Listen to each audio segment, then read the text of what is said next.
ನಮಸ್ಕಾರ, ನೀವೆಲ್ಲರೂ ನೋಡ್ತಾ ಇದ್ದೀರಿ ಕನ್ನಡಮ ನ್ಯೂಸ್ ನೆಟ್ವರ್ಕ್. ನಾನು ರವಿ ಸುರೇಶ್. ದಿನದ ಪ್ರಮುಖ ಸುದ್ದಿಗಳನ್ನು ನೋಡೋಣ. ಅದಕ್ಕಿಂತ ಮುಂಚೆ ಹೆಡ್ಲೈನ್ಸ್.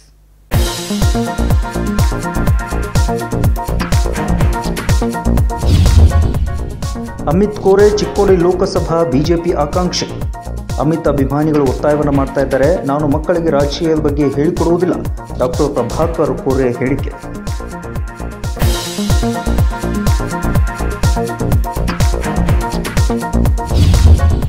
ಚಿಕ್ಕೋಡಿಯಲ್ಲಿ ಫೆಬ್ರವರಿ 28ರಂದು ಕೆಎಲ್ಇ ಶಾಲೆ ಉದ್ಘಾಟನೆ. ಕೇಂದ್ರ ಸಚಿವ ಡಾಕ್ಟರ್ ಜೈಶಂಕರ್ ಉದ್ಘಾಟನೆ. ಡಾಕ್ಟರ್ ಪ್ರಭಾಕರ್ ಕೋರೆ ಸಂಪೂರ್ಣ ಮಾಹಿತಿ.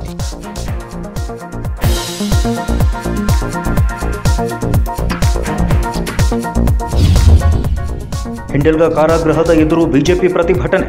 ಸಾವರ್ಕರ್ ಫೋಟೋ ಪೂಜೆಗೆ ನಕಾರ. ಕಾರಾಗೃಹದ ಸಿಬ್ಬಂದಿ ವಿರುದ್ಧ ಪ್ರತಿಭಟನಾಕಾರರ ಆಕ್ರೋಶ.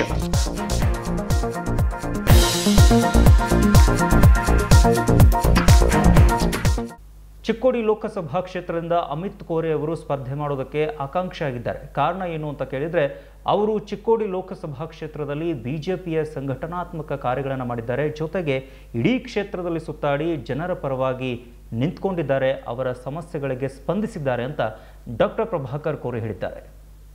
ಚಿಕ್ಕೋಡಿ ಲೋಕಸಭಾ ಮತಕ್ಷೇತ್ರದ ಬಿಜೆಪಿಯಿಂದ ಅಮಿತ್ ಕೋರೆ ಆಕಾಂಕ್ಷಿಯಾಗಿದ್ದಾರೆ.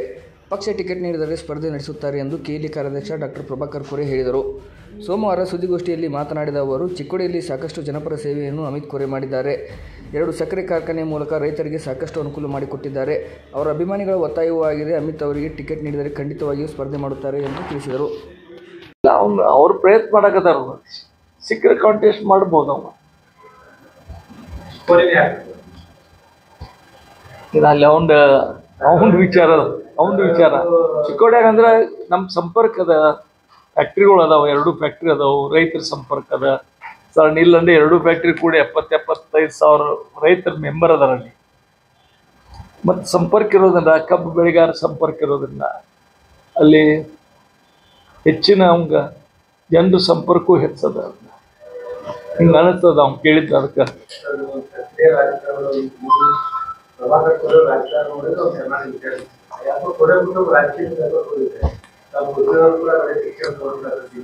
ಅಲ್ಲ, ಏನದ ರಾಜಕೀಯ ಯಾವ್ದ್ರ ಸಲುವಾಗಿ ಮಾಡಬೇಕು, ಇದು 2 ವಿಷಯ ಅದ. ನಾವೆಲ್ಲ ರಾಜಕೀಯ ನೋಡಾತಿರ್ತ ರಾಜಕಾರಣ ಮಾಡಿದೀವಿ ನಾವು. ಈಗ ಅದನ್ನ ನಡೀತದೇನಾ? ಈಗ ನಡೀತದೇನಾ ರಾಜಕಾರಣ? ಅದಕ್ಕೆ ಮತ್ತೆ ಅವ್ರಿಗೆ ಅವ್ರಿಗೆ ಅವ್ನಿಗೆ ಇಚ್ಛೆ ಇಲ್ಲ, ನಂಗೆ ರಾಜಕಾರಣ ಈ ಸಿಸ್ಟಮ್ ನಡೆಯಂಗಿಲ್ಲ ಅಂತ ತಿಳ್ಕೊಂಡ ಅವ್ನು ದೂರ ಇದಂತ. ಇಲ್ಲ ಮೊದಲನೇ ಸಲನೇ ಕೇಳಿದ್ರು, ಹೋದ್ಸಲನೂ ಕೇಳಿದ್ರು ಅವ್ನಿಗೆ. ಹೋದ್ಸಲ ಬೆಳಗಾವಿ ನಾರ್ತ್ಗೆ ಅಸೆಂಬ್ಲಿ ಸೀಟೇ ಕೇಳಿದ್ರು ಅವ್ರ. ಬಿನ್ಕೆವಾಗ ಆರಿಸಿ ಬಂದಾಳಕ. ಇಲ್ಲ, ನಂಗೆ ರಾಜಕಾರಣ ಬೇಡ ಅಂತಿದ್ದ. ಈಗೇನೋ ಅವ್ರ ಗೆಳೆಯರೆಲ್ಲರೂ ಕೂಡಿ ಒತ್ತಾಯ ಮಾಡಕ್ಕಲ್ಲರು. ಅದಕ್ಕೆ ಅವ್ನು ಹೋಗಿರ್ಬೋದ ತಂದು. KNN city news, Belagavi. ಚಿಕ್ಕೋಡಿಯಲ್ಲಿ ಫೆಬ್ರವರಿ 28ಕ್ಕೆ ಕೆಎಲ್ಇ ಸಂಸ್ಥೆಯ ಮತ್ತೊಂದು ಶಾಲೆ ಉದ್ಘಾಟನೆ ಆಗಲಿದೆ ಅಂತ ಡಾಕ್ಟರ್ ಪ್ರಭಾಕರ್ ಕೋರೆ ಸುದ್ದಿಗೋಷ್ಠಿಯನ್ನು ನಡೆಸಿ ಮಾಹಿತಿಯನ್ನು ಕೊಟ್ಟರು. ಚಿಕ್ಕೋಡಿಯಲ್ಲಿ ಫೆಬ್ರವರಿ 28ರಂದು ಕೆಎಲ್ಇಯ ನೂತನ CBSE ಆಂಗ್ಲ ಮಾಧ್ಯಮ ಶಾಲೆಯ ಉದ್ಘಾಟನೆಯನ್ನು ಕೇಂದ್ರ ವಿದೇಶಾಂಗ ಸಚಿವ ಡಾಕ್ಟರ್ ಎಸ್ ಜೈಶಂಕರ್ ನೆರವೇರಿಸಲಿದ್ದಾರೆ ಎಂದು ಕೆಎಲ್ಇ ಕಾರ್ಯಾಧ್ಯಕ್ಷ ಡಾಕ್ಟರ್ ಪ್ರಭಾಕರ್ ಕೋರೆ ಹೇಳಿದರು. ಸೋಮವಾರ ಇಲ್ಲಿನ ಕೆಎಲ್ಇ ಪ್ರಧಾನ ಕಚೇರಿಯಲ್ಲಿ ಸುದ್ದಿಗೋಷ್ಠಿಯಲ್ಲಿ ಉದ್ದೇಶಿಸಿ ಮಾತನಾಡಿದ ಅವರು, ಕೆಎಲ್ಇ ಸಂಸ್ಥೆಯ 17ನೇ ತಾಲೂಕಾ ಮಟ್ಟದ CBSE ಆಂಗ್ಲ ಮಾಧ್ಯಮ ಶಾಲೆಯನ್ನು ನಿರ್ಮಾಣ ಮಾಡಲಾಗಿದೆ. ಈಗಾಗಲೇ ಅಥಣಿ, ಸವದತ್ತಿ, ಬೈಲಹೊಂಗಲ, ಗದಗ, ಹಾವೇರಿ, ನಿಪ್ಪಾಣಿ, ಮಹಾರಾಷ್ಟ್ರ ಹಾಗೂ ಬೆಂಗಳೂರಿನಲ್ಲಿ CBSE ಶಾಲೆಯನ್ನು ಕೆಎಲ್ಇ ಸಂಸ್ಥೆ ಪ್ರಾರಂಭಿಸಿದೆ ಎಂದರು.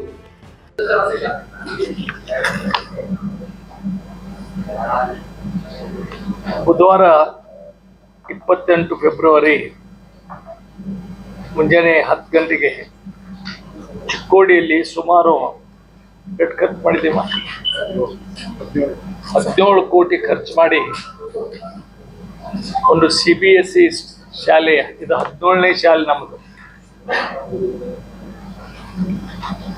ಕೆಎಲ್ಇ ಸಂಸ್ಥೆಯ 17ನೇ ತಾಲೂಕಾ ಮಟ್ಟದಲ್ಲಿ ಈ ಶಾಲೆಯನ್ನು ಕಟ್ಟಡವನ್ನು ಉದ್ಘಾಟನೆ ಮಾಡಲಿಕ್ಕೆ ಕೇಂದ್ರ ವಿದೇಶಾಂಗ ಸಚಿವರಾದ ಪದ್ಮಶ್ರೀ ಡಾಕ್ಟರ್ ಎಸ್ ಜಯಶಂಕರ್ ಅವರು ಉದ್ಘಾಟಕರಾಗಿ ಬರ್ತಾ ಇದ್ದಾರೆ. ಅತಿಥಿಗಳಾಗಿ ನಮ್ಮ ಸಂಸದ ವ್ಯವಹಾರಗಳ ಕಲ್ಲಿದ್ದಲು ಮತ್ತು ಗಣಿ ಸಚಿವರಾದ ಪ್ರಹ್ಲಾದ್ ಜೋಶಿ ಅವರು ಬರ್ತಾ ಇದ್ದಾರೆ. ಅದ್ರ ಜೊತೆಗೆ ಲೋಕಲ್ ಶಾಸಕರು, local KNN city news Belagavi. Savarkar ಪೂಜೆಗೆ ನಕಾರವನ್ನು ಮಾಡಿದ್ದಕ್ಕಾಗಿ ಬೆಳಗಾವಿಯ ಹಿಂಡಲ್ಗಾ ಜೈಲ್ ಎದುರುಗಡೆ ಬಿಜೆಪಿ ಪಕ್ಷದಿಂದ ಹಲವಾರು ಕಾರ್ಯಕರ್ತರು ಪ್ರತಿಭಟನೆಯನ್ನು ಮಾಡಿದರು. ಸರ್ಕಾರದ ವಿರುದ್ಧ ಘೋಷಣೆಗಳನ್ನು ಕೂಗಿದರು. ಸ್ವಾತಂತ್ರ್ಯ ಹೋರಾಟಗಾರ ವೀರ ಸಾವರ್ಕರ್ ಅವರ ಫೋಟೋವನ್ನು ಹಿಂಡಲ್ಗಾ ಕಾರಾಗೃಹದಿಂದ ತೆರವು ಮಾಡಿದ ಹಿನ್ನೆಲೆಯಲ್ಲಿ ಸೋಮವಾರ ಬಿಜೆಪಿ ಕಾರ್ಯಕರ್ತರು ಕಾರಾಗೃಹದ ಆವರಣದಲ್ಲಿ ಸಾವರ್ಕರ್ ಫೋಟೋ ಇಟ್ಟು ಪೂಜೆ ಸಲ್ಲಿಸಿ ಪ್ರತಿಭಟನೆ ನಡೆಸಿದರು. ಸ್ವಾತಂತ್ರ್ಯ ಹೋರಾಟಗಾರ ಸಾವರ್ಕರ್ ಅವರು ಬ್ರಿಟಿಷರನ್ನು ಹಿಂಡಲ್ಗಾ ಕಾರಾಗೃಹದಲ್ಲಿ ಇಟ್ಟಿದ್ದರು ಎನ್ನುವುದಕ್ಕೆ ಸಾಕ್ಷಿ ಇದೆ. ಕಾರಾಗೃಹದ ಸಿಬ್ಬಂದಿಗಳು ಈ ಫೋಟೋ ತೆರವು ಮಾಡಿದ್ದಕ್ಕೆ ಬಿಜೆಪಿ ಕಾರ್ಯಕರ್ತರು ಆಕ್ರೋಶ ವ್ಯಕ್ತಪಡಿಸಿದರು. ಇವತ್ತು ಸ್ವತಂತ್ರ ವೀರ ಸಾವರ್ಕರ್ ಅವರ 58ನೇ ಸ್ಮೃತಿ ದಿನ. ಈ ಸ್ಮೃತಿ ದಿನದ ಅನುಗುಣವಾಗಿ ಪ್ರತಿ ವರ್ಷದಂತೆ ಹಿಂಡಲ್ಗಾ ಜೈಲ್ ಎದುರುಗಡೆ ಫೋಟೋವನ್ನು ಇಟ್ಟು ನಾವು ಪ್ರತಿ ವರ್ಷ ಸ್ವತಂತ್ರ ಸಾವರ್ಕರ್ ಅವರ ಫೋಟೋದ ಪೂಜೆಯನ್ನು ಮಾಡ್ತೀವಿ. ಇದ್ರ ಮುಂಚೆ ಜೈಲ್ ಒಳಗಡೆ ಹೋಗಿ ನಾವು ಪೂಜೆ ಮಾಡ್ತಾ ಇದ್ದೀವಿ. ಜೈಲ್ ಒಳಗಡೆ ಸ್ವತಂತ್ರ ವೀರ ಸಾವರ್ಕರ್ ಅವರ ಕಾರ್ಯಕ್ರಮಗಳು ಸಹ ನಡೀತಾ ಇದ್ದು, ಅದನ್ನೆಲ್ಲ ಬರ್ತಾ ಕಾಲಾಂತರವಾಗಿ ಕಡಿಮೆ ಮಾಡಿ ಬಂದ್ ಮಾಡಿದ್ದಾರೆ. ಅದೇ ತರ ಈಗ ಸ್ವತಂತ್ರ ವೀರ ಸಾವರ್ಕರ್ ಅವರ ಫೋಟೋ ಪೂಜೆ ಮಾಡಲಿಕ್ಕೂ ಅವಕಾಶ ಕೊಡ್ತಾ ಇಲ್ಲ. ಸುಪ್ರೀಂಟೆಂಡೆಂಟ್ ಅವರು ಸ್ಟೇಟ್ ಆಗಿ ಸುಧಾಗಿ ಇವಾಗ ಸರ್ಕಾರ ಬದಲಾಗಿದೆ, ಪೂಜೆ ಮಾಡೋ ಅವಶ್ಯಕತೆ ಇಲ್ಲ, ಇಲ್ಲಿಂದ ನೀವು ಹೊರಡು ಹೋಗಿ ಅನ್ನೋ ಒಂದು ಉದ್ದಟತನದ ಭಾಷೆಯಲ್ಲಿ ಅವರು ಇವತ್ತು ಮಾತಾಡಿದ್ದಾರೆ. ಇದು ಸ್ವತಂತ್ರ ವೀರ ಸಾವರ್ಕರ್ ಅವರ ದೊಡ್ಡ ಅಪಮಾನ. ಇದು ಅಪಮಾನ ನಮ್ಮದಲ್ಲ, ಇದು ದೇಶದ ಅಪಮಾನ ಮಾಡುವಂತಹ ಒಂದು ಕೃತ್ಯ ಸುಪ್ರೀಂಟೆಂಡೆಂಟ್ ಅವರು ಮಾಡಿದ್ದಾರೆ. ಇದನ್ನ ನಾವು ಸಂಘಟನೆಯವರು ಹಿಂದೂ ಎಲ್ಲ ಜನರು ನಾವು ನಿಷೇಧಿಸ್ತಾ ಇದ್ದೀವಿ, ಧಿಕ್ಕರಿಸ್ತಾ ಇದ್ದೀವಿ. Ravikumar Kokitkar, KNN city news Belagavi. Kannadamma news ನೆಟ್ವರ್ಕ್ನಲ್ಲಿ ಇದೀಗ ಪುಟ್ಟದೊಂದು ಬ್ರೇಕ್.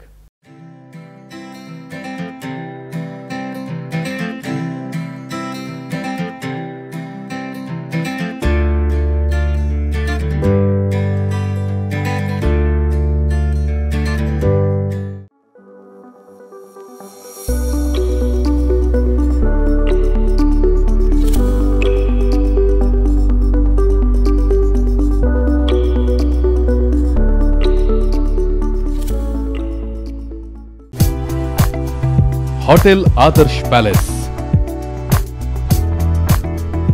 लजीज खाने के साथ यहाँ है बेहतरीन रूम्स,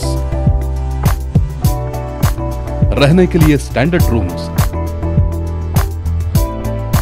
और सूट रूम्स, साथ ही साथ मौजूद है कई सारी क्वालिटियों से भरपूर स्टैंडर्ड डिलक्स रूम्स और deluxe suit rooms. Luxurious life का अनुभव लेना है तो एक बार अवश्य भेंट दें। शादी और इतर प्रोग्राम्स के लिए प्लैटिनम हॉल और millennium hall. Hotel Adarsh palace, Lingaraj college के पास, कॉलेज रोड, बेलगाव।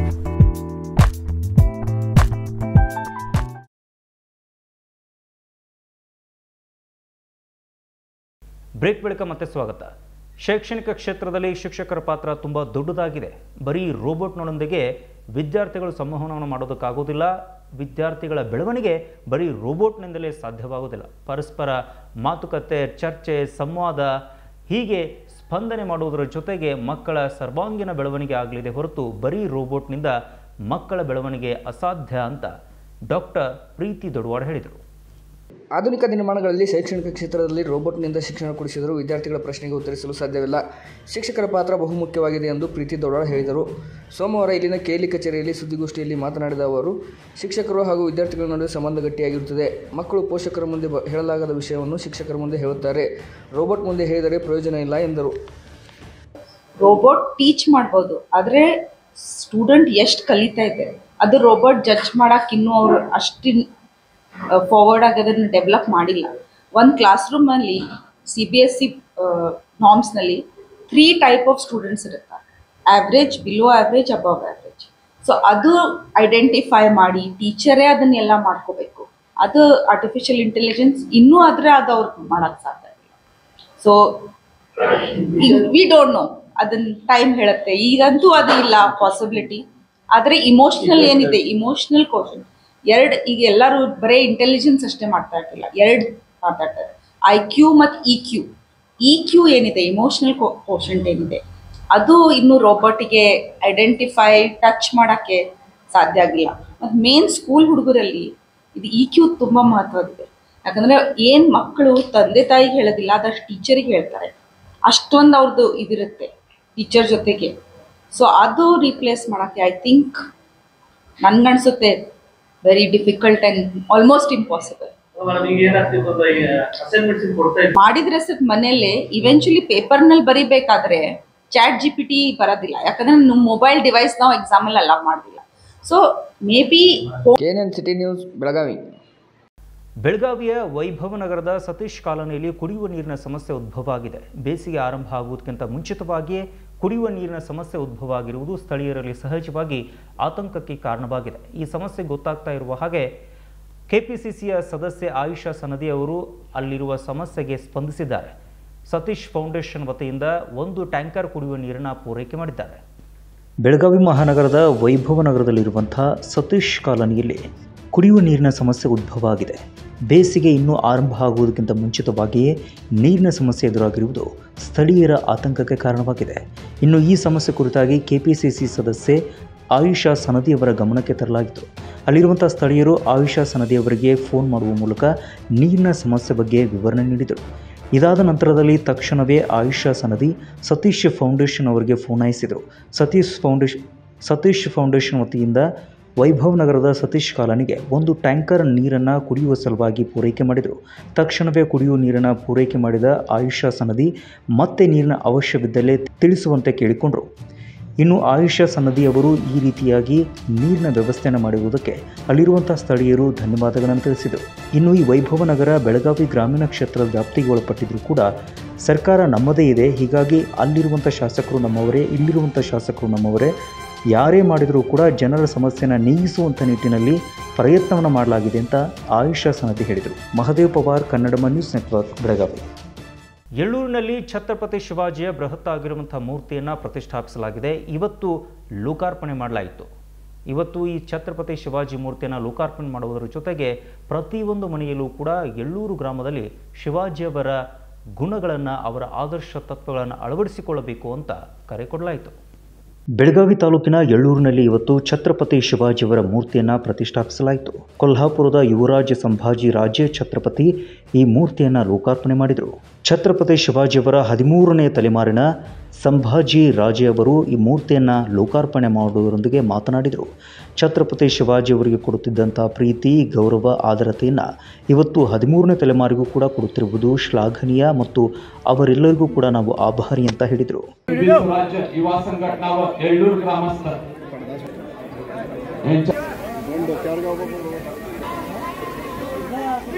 छत्रपती शिवाजी महाराज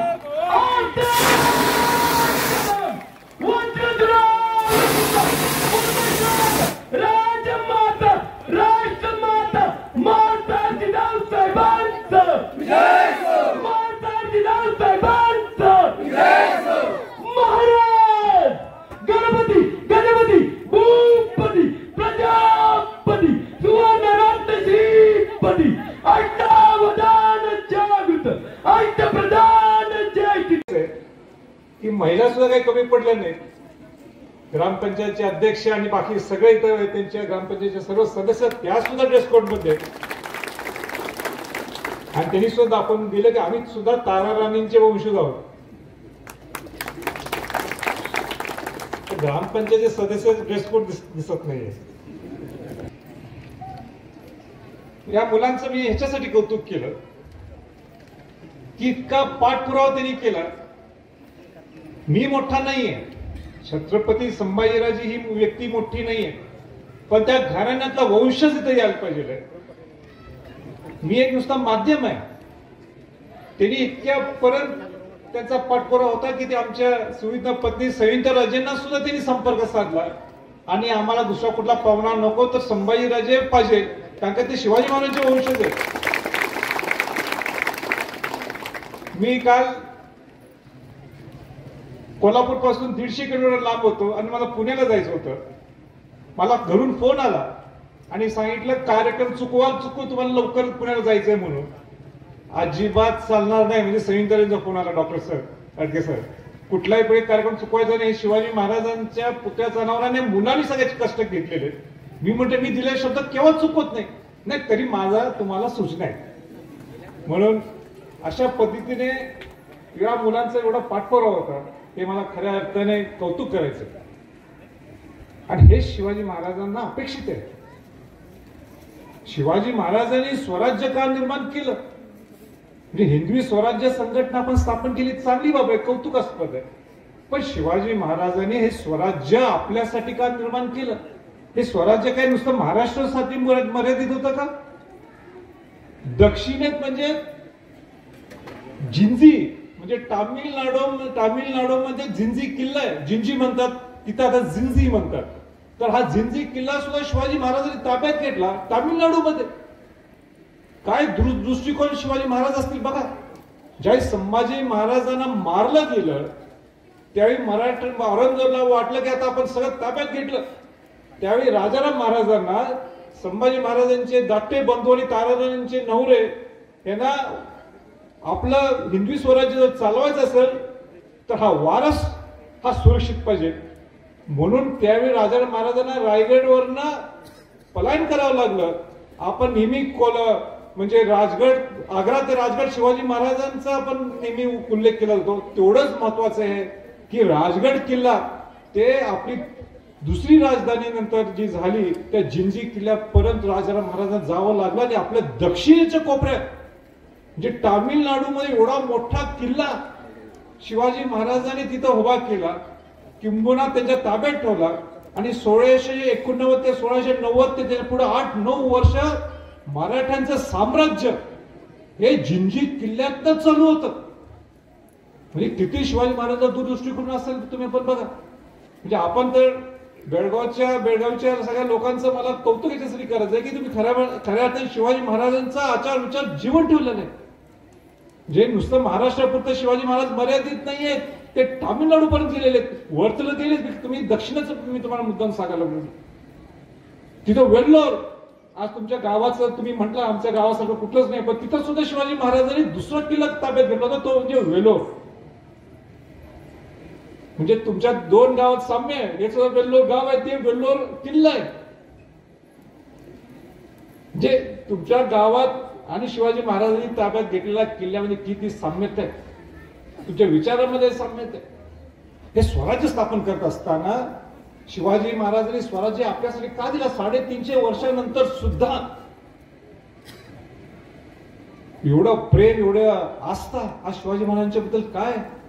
आज त्यांच्या वंशजाला काय मान सन्मान आहे? तुम्ही खासदार म्हणून मला बोलवलं? अजिबात नाही. शिवाजी महाराजांचा वंशज म्हणून तुम्ही बोलवता. असं कुठल्या राजाच्या एवढ्या 13व्या पिढीला मान सन्मान मिळतो? हे शिवाजी महाराजांनी हिंदवी स्वराज्य आपल्यासाठी स्थापन केलेले आहे. हिंदवी स्वराज्य म्हणजे काय? हे स्वराज्य, हे सुराज्य कसं करता येईल? नुसतं इतिहासाचे पुस्तक वाचून चालणार नाही. त्या इतिहासाचे पुस्तक वाचून झाल्यानंतर ते आपण आत्मचिंतन, आपण आत्मसात कसं करू, आपण शिस्तबद्ध कसं राहू, आपण शिवाजी महाराजांसारखं कसं होऊ शकतो, आपण स्वतःला केव्हा म्हणू बाबा मी शिवाजी महाराज 1% तर झालो, त्यावेळी खऱ्या अर्थाने हे स्वराज्य, हे सुराज्य झालं असं समजलं. आज मला सांगा, एवढ्या उन्हात तानात काय गरज आहे लोकांनी इथे येऊन थांबायची? काय गरज आहे? एवढा विचार हा शिवाजी महाराजांनी जो पेरलाय आपल्यात, ही खऱ्या अर्थाने मग ते कशाही पद्धतीचं तुम्ही स्वराज्य बघा, त्यांचं ऍडमिनिस्ट्रेशन घ्या, वॉरफेअर स्ट्रॅटेजी घ्या, गनिमी कावाची स्ट्रॅटेजी असेल, त्यांची जलनीती असेल, ती शेतकऱ्यांसाठी दिलेलं संरक्षण असेल, मावळ्यांना दिलेली ताकद असेल, महिलांना दिलेला सन्मान असेल, आपल्या सामान्य शेतकऱ्याला सांगितलं बाबा स्वराज्य हे आपण आपलं स्वराज्य पाहिजे, दुसऱ्यांची आपल्याला हुकुमशाही नको, हे आपलं राज्य आहे, हा विश्वास दिला तिने. सामान्य शेतकरी हा झाला मावळा.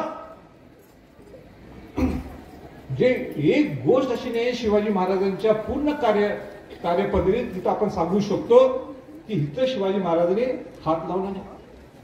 आणि सगळ्यात काय आपण घ्यायचं शिवाजी महाराजांचं, तो म्हणजे स्वाभिमान. मगाशी मला वाटतं सूत्रसंचलन करत असताना सांगितलं, आपलं गाव एलोर गाव आहे, स्वाभिमानी गाव आहे. जो सर स्वाभिमान हा शब्द जर कोणी आपल्याला दिला असेल तो शिवाजी महाराजांनी दिला. जे औरंगजेबाला हुडून लावलं त्यांनी ते अरे औरंगजेब एवढा मोठा तो बादशाह, आज सुद्धा आपण स्वाभिमानाने का राहतो. ಇನ್ನು ಡಾಕ್ಟರ್ ಅಮರ್ ಅಡ್ಕೆ ಅವರು ಈ ಸಂದರ್ಭದಲ್ಲಿ ಉಪನ್ಯಾಸವನ್ನು ನೀಡಿದರು. ಯಳ್ಳೂರಿನ ಪ್ರತಿಯೊಂದು ಮನೆಯಲ್ಲೂ ಕೂಡ ಶಿವಾಜಿಯವರ ಗುಣಗಳನ್ನು ಕಾಣಬಹುದು. ರಾಜಹಂಸಗಡದಲ್ಲಿರುವಂಥ ಛತ್ರಪತಿ ಶಿವಾಜಿಯವರ ಈ ಪವಿತ್ರವಾಗಿರುವಂಥ ತಾಣ ಇನ್ನೊಂದಿಷ್ಟು ಹೆಚ್ಚಿನ ಮಟ್ಟದಲ್ಲಿ ಪ್ರವಾಸಿ ತಾಣವಾಗಿ ಎಲ್ಲರ ಗಮನವನ್ನು ಸೆಳೆಯಬೇಕು ಅಂತ ಹೇಳಿದರು. ಈ ಸಂದರ್ಭದಲ್ಲಿ ಯಳ್ಳೂರು ಗ್ರಾಮ ಪಂಚಾಯಿತಿ ಆಡಳಿತ ಮಂಡಳಿ ಸದಸ್ಯರು ಮತ್ತು ಸ್ಥಳೀಯ ಛತ್ರಪತಿ ಶಿವಾಜಿಯವರ ಅಭಿಮಾನಿಗಳು ಕೂಡ ಭಾಗವಹಿಸಿದರು. Mahadev Pawar, Kannadamma news network, Belagavi. ಇದೀಗ ಮತ್ತೊಮ್ಮೆ ಹೆಡ್ಲೈನ್ಸ್.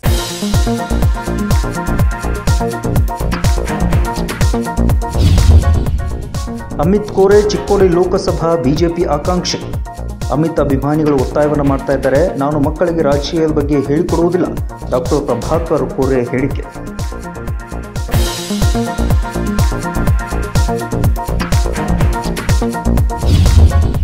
ಚಿಕ್ಕೋಡಿಯಲ್ಲಿ ಫೆಬ್ರವರಿ 28ರಂದು ಕೆಎಲ್ಇ ಶಾಲೆ ಉದ್ಘಾಟನೆ. ಕೇಂದ್ರ ಸಚಿವ ಡಾಕ್ಟರ್ ಜೈಶಂಕರ್ ಉದ್ಘಾಟನೆ. ಡಾಕ್ಟರ್ ಪ್ರಭಾಕರ್ ಕೋರೆ ಸಂಪೂರ್ಣ ಮಾಹಿತಿ.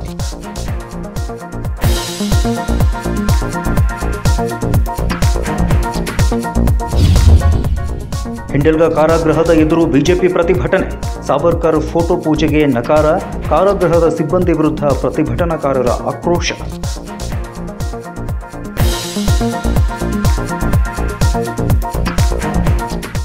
ಇವಿಷ್ಟು ಈ ದಿನದ ಪ್ರಮುಖ ಸುದ್ದಿಗಳು. ಮತ್ತೊಂದಿಷ್ಟು ಸುದ್ದಿಗಳಿಗಾಗಿ ನೋಡ್ತಾ ಇರಿ ಕನ್ನಡಮ್ಮ ನ್ಯೂಸ್ ನೆಟ್ವರ್ಕ್.